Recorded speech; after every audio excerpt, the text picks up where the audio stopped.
అందరికీ నమస్తే. నేను మీ తేజస్విని. ఇవాల్టి రెసిపీ వచ్చేసి అందరికీ ఆరోగ్యానికి ఎంతో మేలు చేసే గోధుమ రవ్వతో హెల్తీగా ఇలా ఇడ్లీ అయితే చేసుకోవచ్చండి. ఎప్పుడు గోధుమ రవ్వతో కాకుండా మామూలు ఇడ్లీ చేసుకుంటూ ఉంటాము. ఇలా షుగర్ ఉన్న వాళ్ళు కానీ వెయిట్ లాస్ అవ్వాలనుకునే వాళ్ళు కానీ ఇలా ట్రై చేయండి. చాలా మంచిది. కాస్త అలవాటు అయిపోతుంది. ఇది ట్రై చేయండి ఒకసారి అయితే.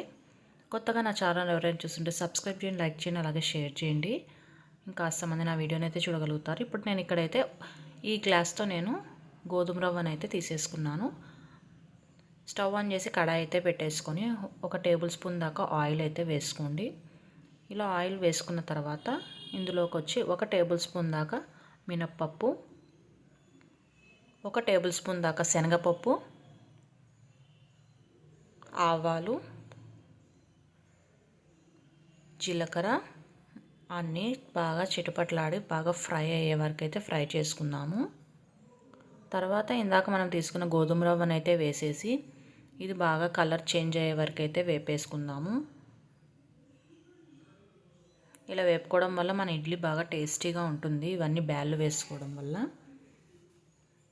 మన రవ్వ అనేది వేగిన తర్వాత ఇలా తెల్ల కలర్ చేంజ్ అవుతుందండి. అప్పుడైతే రవ్వ అయితే వేగిపోయింది. ఇదైతే ఒక గిన్నెలో తీసుకొని రవ్వనంతా బాగా చల్లారనిచ్చుకుందాము. ఇప్పుడు రవ్వ అయితే చల్లారిపోయింది. ఇందులోకి మనమైతే కావాల్సిన ఇంగ్రీడియంట్స్ అయితే వేసేసుకుందాము. ఇందులోకి అయితే 1 టేబుల్ స్పూన్ దాకా నేను పచ్చికారం అయితే వేసుకుంటున్నాను. మీరు పచ్చిమిర్చి అయినా కట్ చేసి చిన్నగా వేసుకోండి. అలాగే ఒక హాఫ్ క్యారెట్ దాకా తురుముకొని వేసుకుంటున్నాను. అలాగే ఇందులోకి అయితే మనం 1 గ్లాస్ రవ్వ తీసుకున్నాం కాబట్టి 3/4 గ్లాస్ దాకా పెరుగు అయితే వేసుకుంటున్నాను. పెరుగు వేయడం వల్ల ఇడ్లీ అనే టేస్ట్ చాలా బాగుంటుందండి. ఇలా మిక్స్ చేసుకోవాలంతా పెరుగుతో. రవ్వ ఎక్కువగానే పీల్చుకుంటుంది కాబట్టి ఇందులోకి కొద్దిగా వాటర్ యాడ్ చేసుకుంటూ మనం ఇడ్లీలు వేసుకునే పిండి బ్యాటర్ లాగా కలిపేసుకోవాలి. ఈ పిండినంతా ఇలా బాగా మిక్స్ చేసుకొని బాగా నానబెట్టుకుంటే మన రవ్వ ఇడ్లీ అనేది బాగా వస్తుందండి.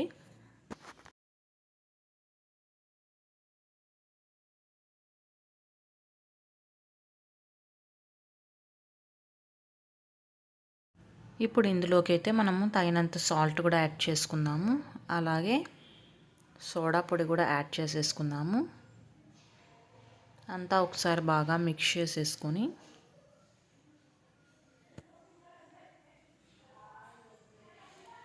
లాస్ట్లో ఫైనల్గా అయితే కొత్తిమీరని అయితే వేసేసుకుందాము సన్నగా తరుక్కొని. ప్లేట్ వేసేసి ఒక 20 నిమిషాల పాటు బాగా నానబెట్టేసుకుందాము. అలా నానిన తర్వాత చూడండి పిండి అనేది గట్టిగా అయిపోయింది. మనం వేసిన పెరుగు కానీ వాటర్ కానీ ఏవీ లేవు ఇందులో. మనం మిగిలిన కొంచెం వాటర్ కానీ పెరుగు కానీ ఉంటే ఇట్లా వేసుకొని కన్సిస్టెన్సీ అనేది ఈ విధంగా అయితే చేసుకోండి. ఇలా కలిపేసుకున్న తర్వాత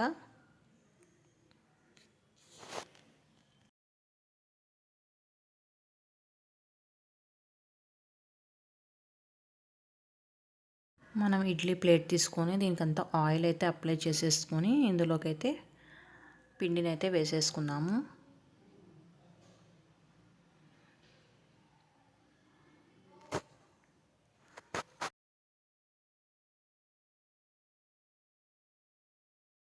ఇది ఇడ్లీ కుక్కర్ అయితే పెట్టేసి నీళ్ళు అయితే వేసేసుకొని మన ఇడ్లీ ప్లేట్ని అయితే పెట్టేసుకుందాము.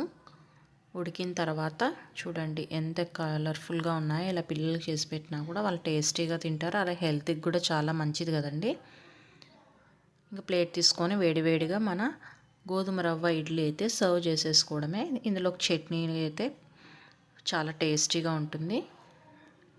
వీడియో చూసిన తర్వాత అయితే మర్చిపోకుండా ఛానల్ని అయితే సబ్స్క్రైబ్ చేసుకుని అలాగే లైక్ చేయండి, షేర్ చేయండి. మన వేడి గోధుమ రవ్వ ఇడ్లీ అయితే ప్రిపేర్ అయిపోయింది. Thank you so much for watching this video.